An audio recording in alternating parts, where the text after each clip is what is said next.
Hola a todos.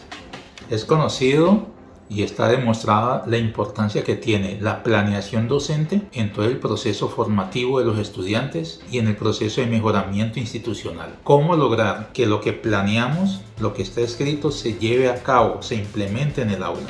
Cuando verificamos muchas veces lo que se está trabajando en el aula, está desalineado con lo que tenemos planeado. Sucede por muchas causas. Entre ellas, la forma de planeación, los formatos utilizados, la poca comprensión sobre los conceptos curriculares que se deben manejar y que todo maestro debe dominar. Los referentes curriculares, las exigencias de los entes territoriales, del Ministerio de Educación, de la Secretaría de Educación. Todos estos aspectos hay que tenerlos en cuenta al momento de planear. Y más aún, las orientaciones que hay para poderlas implementar efectivamente en el aula. Así que hoy les brindaré unos elementos básicos que toda planeación debe tener. Estos elementos estructurados de una manera sencilla y práctica que permita que cualquier maestro o maestra con experiencia o que apenas esté ingresando al magisterio pueda implementarlo de una manera efectiva. Entonces vamos a comenzar. Lo primero que hay que tener para la planeación es conocer y estar apropiado de la misión institucional.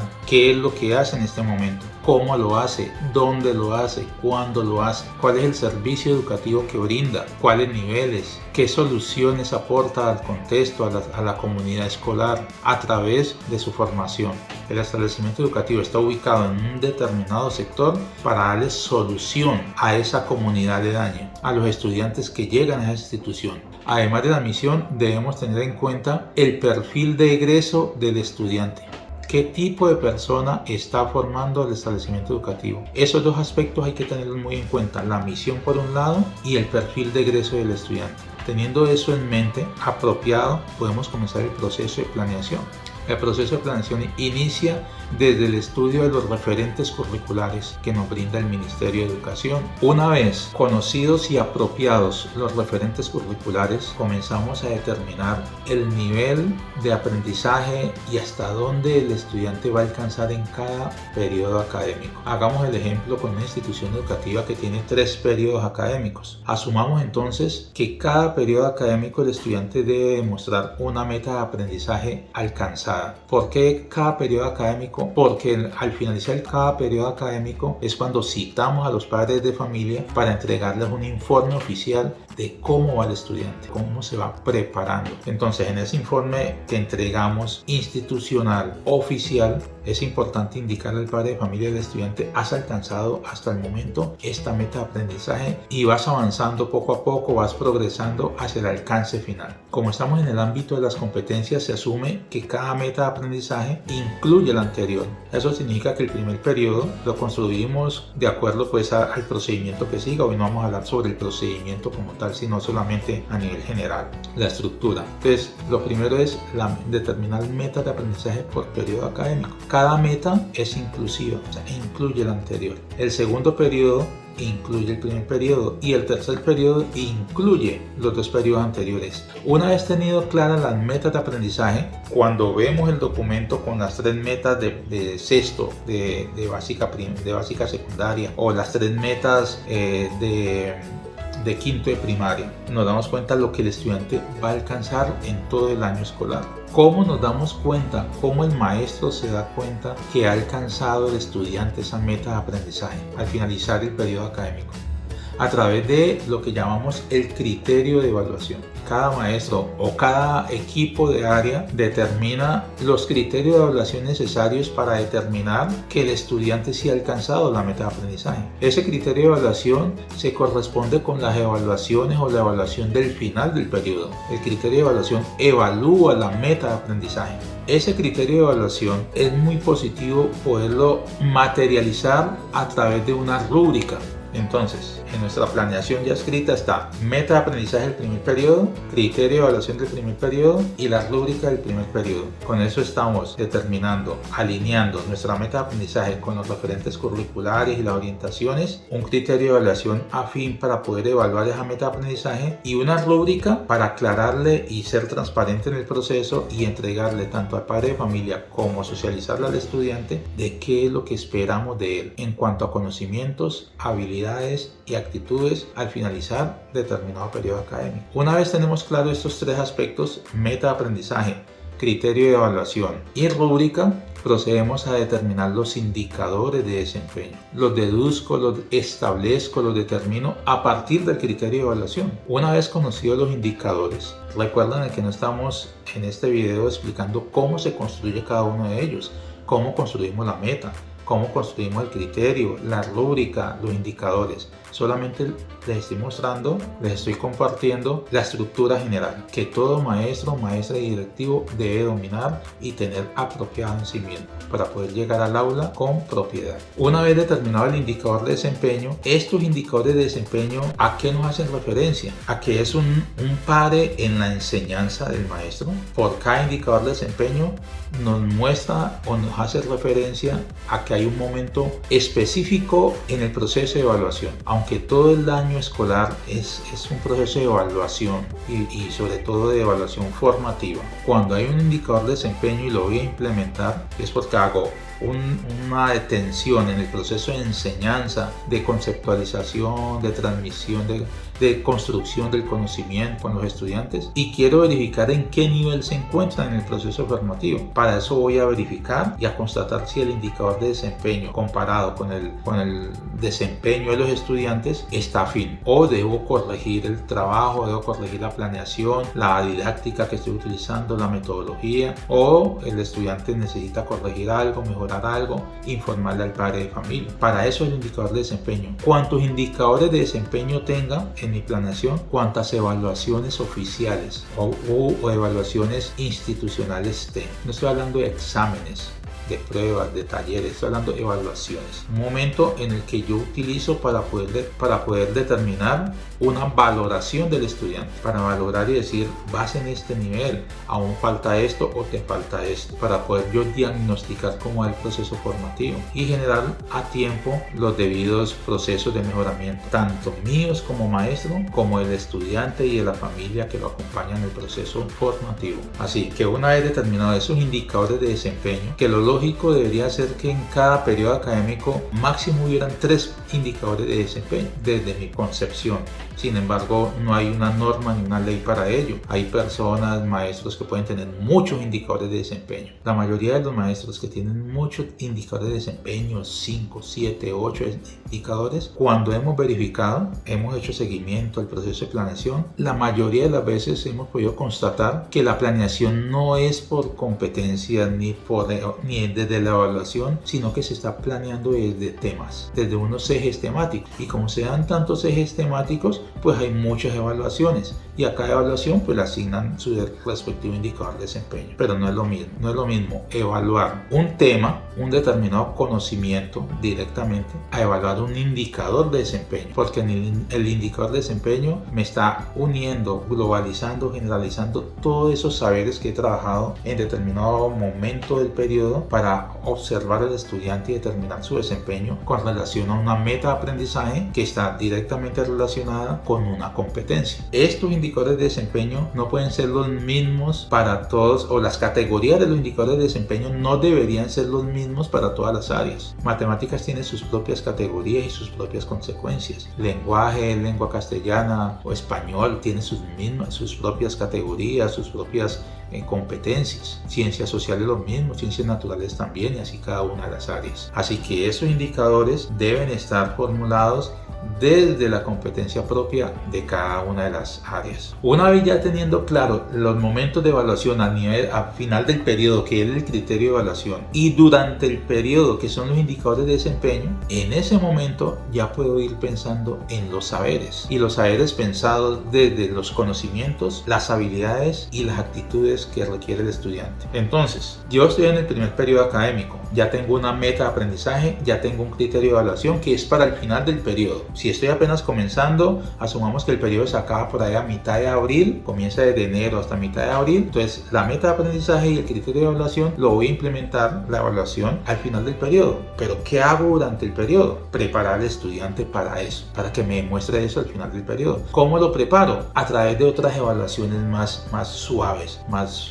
básicas, más específicas. Esas evaluaciones vienen siendo los indicadores de desempeño. Estos indicadores de desempeño necesito preparar al estudiante para esas microevaluaciones, momentos de evaluación durante el periodo. Entonces, para preparar al estudiante frente a esa evaluación, debo ayudarle a él a que adquiera cierto grado de preparación, y lo hago a través de conocimientos, brindándole conceptualizaciones, teorías, leyes, acontecimientos, hechos, todo lo que él necesite para apropiarse de una información que le permita construir conocimiento, porque yo no le puedo transmitir el conocimiento. El estudiante, a través del proceso que realice orientado por el maestro en el aula, comenzará a generar unos procesos internos que le permiten construir el conocimiento, y que ese conocimiento, como entendemos, se realiza en varias etapas, en varias fases. Primero una social, donde trabajo con mis demás compañeros y comenzamos a apropiarnos y a acceder al material, a la información, y luego uno interno en el que comienzo a reestructurar todo mi proceso y construir conocimiento. Entonces determino los saberes, y los saberes los recuerdo desde los conocimientos, las habilidades y las actitudes. Una vez determinados los saberes, entonces ya necesito planear la clase. No debo planearla la sugerencia desde esos saberes, sino desde el indicador de desempeño. Por cada indicador de desempeño debería planear una clase, y una clase que tiene sus determinados momentos. Un momento de motivación donde sensibilizo al estudiante, le informo, lo hago entender la importancia de esa prueba, la importancia de adquirir determinados conocimientos, de construir conocimiento, la importancia de determinar y generar unas habilidades, la importancia de generar en sí unas actitudes adecuadas conforme a lo que va a aprender. Todo esto se habla y se dialoga en el primer momento de la clase, que viene siendo la motivación, la sensibilización. Ese es el primer momento de la clase, ya estamos planeando la clase. Una vez planeada ese primer momento, puedo continuar con el otro momento, que es la conceptualización, y es cómo voy a planear permitir que el estudiante acceda a diversa información, como lo dije anteriormente: teorías, leyes, acontecimientos, conceptos,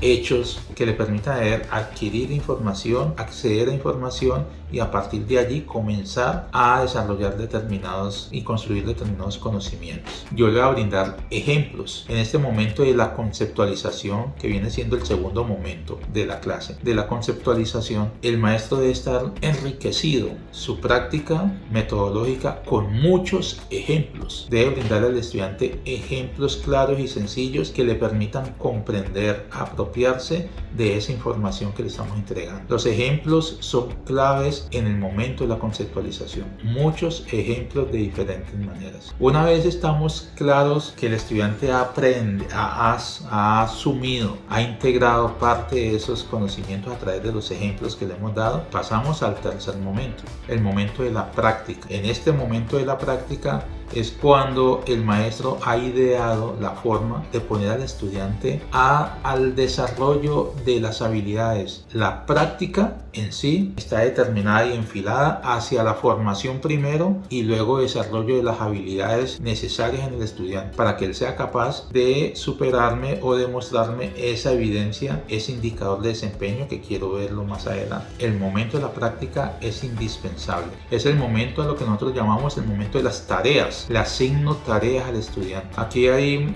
y como es tan delicado, muchas veces podemos confundirnos o cometer el error, asumir que es lo mismo un ejercicio que una resolución de problemas, y no es lo mismo. Cuando yo le coloco ejercicios al estudiante, cuando el maestro le coloca un ejercicio al estudiante, lo que está buscando con el ejercicio es que se apropie más de esos conocimientos que se le han brindado. El estudiante conoce la vía de solución cuando le coloco ejercicios. Cuando el estudiante ha dominado los ejercicios, ha dominado lo básico de lo que se le está enseñando para que él construya conocimiento, pasamos al segundo mini momento de la práctica, que es colocarle al estudiante problemas, situaciones de resolución de problemas. En las situaciones de resolución de problemas, el estudiante ya no conoce la vía de solución. Él debe buscar la vía de solución, no la conoce. Debe aplicar lo que ha venido trabajando y ha desarrollado, formado con los ejercicios. Pero ahora es al estudiante al que le corresponde buscar cuál es la vía de solución para él. Por parece muy importante que todo maestro haga una diferencia clara de ejercicios y resolución de problemas, que no deben faltar ninguno de los dos en el proceso formativo del estudiante. Así que al momento de hacer seguimiento, el mismo maestro de su práctica es bueno que identifique en su planeación, si su planeación está a través de indicador de desempeño, ¿cuál es tu indicador de desempeño? Maestra, maestro, para este periodo académico que cursa, ¿cuál es tu indicador de desempeño? Debes tenerlo claro.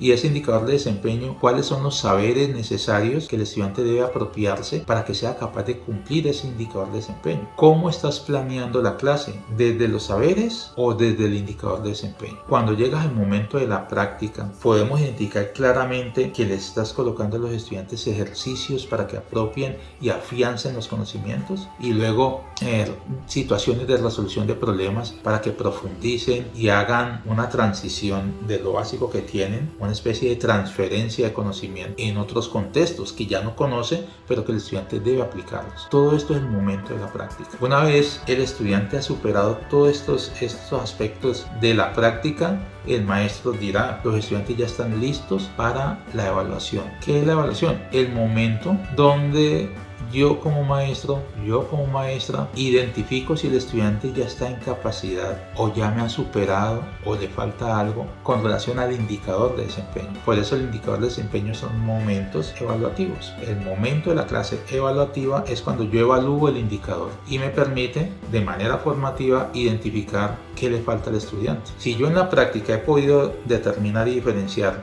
los ejercicios de la resolución de problemas, allí podré claramente, cuando aplique el indicador de desempeño, darme cuenta en cuál de las dos situaciones está débil el estudiante, si es en la apropiación de conocimientos o es en la transferencia de esos conocimientos a otros contextos a través de situaciones problematizadoras. Una vez superada este momento de la evaluación, sigue otro momento, el último momento, que es el momento de la autoevaluación. En el momento de la autoevaluación, es donde el maestro, de nuevo en clase, con calma, sin afán, sin correr, porque no es una carrera de contenidos y dar la mayor cantidad de contenidos, sino de aprendizaje, es donde el maestro en este momento de la autoevaluación vuelve con sus estudiantes al indicador de desempeño y al proceso evaluativo y resuelven todas las situaciones que el maestro propuso en el momento de la evaluación, para identificar con ellos cuáles fueron apropiadas, cuáles no fueron acertadas, cuáles están débiles, cuáles están fortalecidas. Una vez aclarado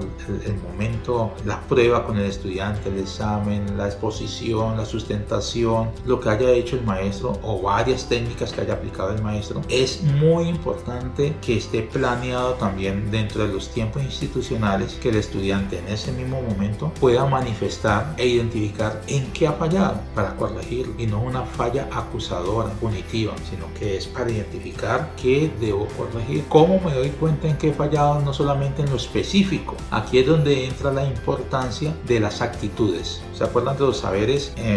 Conocimientos, habilidades y actitudes. Esas actitudes son las que se evalúan en el proceso de autoevaluación con el estudiante. Si cuando comencé el periodo, junto con los estudiantes, acordamos que las actitudes necesarias para poder superar este periodo académico y formativo son: ejemplo, la atención, la perseverancia y buenos hábitos de estudio en casa. Pues vamos a trabajar fuertemente, y en clase vamos a generar una actitud de atención constante a las explicaciones del maestro, de atención constante a las exposiciones y participaciones de los compañeros. Vamos a atender. Esa es una de las actitudes. La otra, la perseverancia. Como van a haber tantos ejercicios, situaciones problematizadoras en clase y para la casa, entonces hay que tener perseverancia. Si no podemos una vez el ejercicio, hay que seguirle y seguirle hasta que logremos realizarlo. No desistamos. Perseverancia. Vamos a mantenernos allí. Segunda actitud. Y tercera actitud, vamos a comprometernos a sacar un espacio todos los días a la misma hora y en el mismo lugar en nuestras casas para repasar lo que hemos visto en las clases anteriores y estudiar y practicar. 3 actitudes requiero yo como maestro de ustedes durante este periodo: atención, perseverancia y hábito de estudio en la casa. ¿Cuál? Solamente dedícale 1 hora diaria a estudiar o 30 minutos diarios a estudiar esta área, siempre a la misma hora y en el mismo lugar en casa. Cuando hemos dejado claro estas actitudes desde el inicio, cuando estemos evaluando con los estudiantes, vamos a evaluar con base en ellas y vamos a brindar al estudiante la oportunidad que se autoevalúe con base en ellas. ¿Cómo le fue en la atención durante el periodo académico? ¿Cómo le fue en la perseverancia durante el periodo académico? ¿Cómo le fue en los hábitos de estudio, en el estudio en casa durante el periodo académico? Y si estamos maduros en todo este proceso formativo y atentos como maestros, podemos permitir la opinión y la participación constructiva de otros compañeros también. Así que cuando yo me estoy autoevaluando como proceso de desarrollo personal, donde el maestro lo está orientando, y estoy autoevaluándome ante los demás compañeros y ante mi maestro o maestra sobre la atención que tuve en el periodo, otros compañeros pueden participar para que fortalezcan o apoyen lo que estoy diciendo o de pronto lo contradigan. Esto es un proceso formativo y esto no se hace en 30 minutos, en 15 minutos corriendo. Se necesita tiempo para ello, así sea una clase, una sesión de clase o 2 sesiones de clase, pero debe estar planeado. Por eso no se debe correr con los contenidos, se debe estar atento a procesos formativos firmes, constantes y eficientes para lograr el aprendizaje de los estudiantes. Lo que más nos va a ayudar a nosotros con el mejoramiento de los estudiantes es este proceso de autoevaluación. No es la autoevaluación en el que yo le digo al estudiante: tome este papel y califíquese cuánto cree usted que debe haber sacado. Ahí no hay ningún proceso de formación desde mi postura, porque no hay criterios claros desde el inicio, desde lo personal. Así que del proceso de desarrollo personal son desde las actitudes, los comportamientos, las conductas alineadas al perfil de egreso del estudiante, que ya lo tenemos todos claro, lo que esperamos de nuestros estudiantes. Con base en eso es que ellos se deben autoevaluar.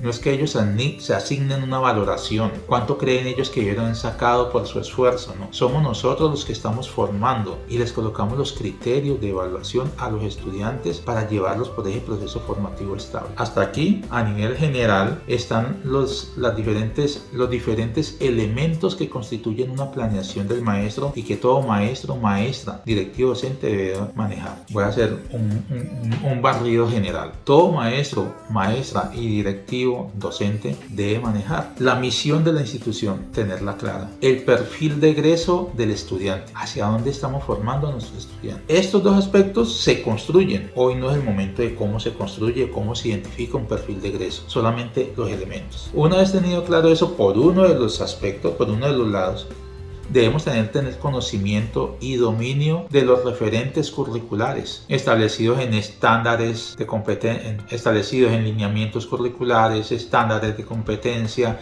orientaciones metodológicas, orientaciones pedagógicas, los derechos básicos de aprendizaje, las mallas de aprendizaje, la matriz de referencia. Necesitamos llevar a nuestros estudiantes del punto A al punto B. El punto A se corresponde con el estado actual de desarrollo del estudiante y el punto B, pues el estado potencial, hacia dónde lo podemos llevar. Todos conocemos que de Vygotsky, el estado actual es el estado en el cual el estudiante puede desarrollar las actividades él solo. Ese es el estado actual. ¿Qué puede hacer el estudiante ahora?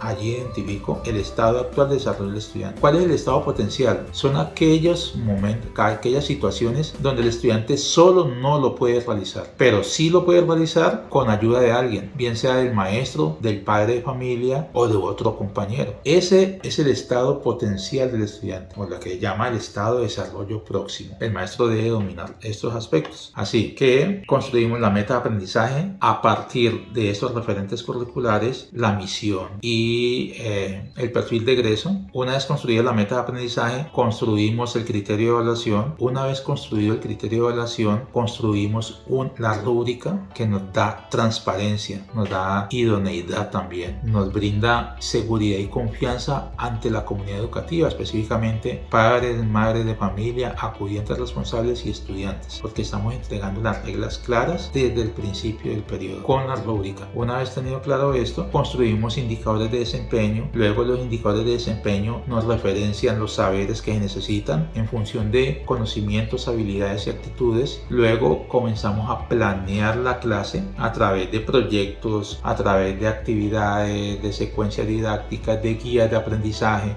como lo planee según la característica de cada uno de los establecimientos. Lo que sí se busca es que por lo menos cada una de esas actividades en clase tenga unos momentos que permitan al estudiante ir creciendo secuencialmente. Un momento de motivación, un momento de conceptualización, un momento de práctica, un momento de evaluación y un momento de autoevaluación del estudiante, donde se da la retroalimentación también. Esto es una propuesta de momentos. Dependiendo de la característica y del modelo de construcción del conocimiento que realice cada uno de los establecimientos, es posible que una vez hagan la motivación, algunos maestros en vez de hacer la conceptualización hagan primero la práctica y después de la práctica es que llegan a un momento de conceptualización. Depende solamente del proceso metodológico que se lleve. Bueno, hasta aquí ha llegado esta exposición, espero les haya gustado, estén interesados en ello. Si alguno desea profundizar un poco más o la explicación de alguno de estos elementos de la planeación curricular docente, pues me lo puede escribir en los comentarios, lo analizamos y miramos a ver cómo lo podemos planear. Si les ha gustado este video, pueden suscribirse también y activar la campana para que les llegue la información oportuna cuando salgan nuevos videos. Saludos a todos.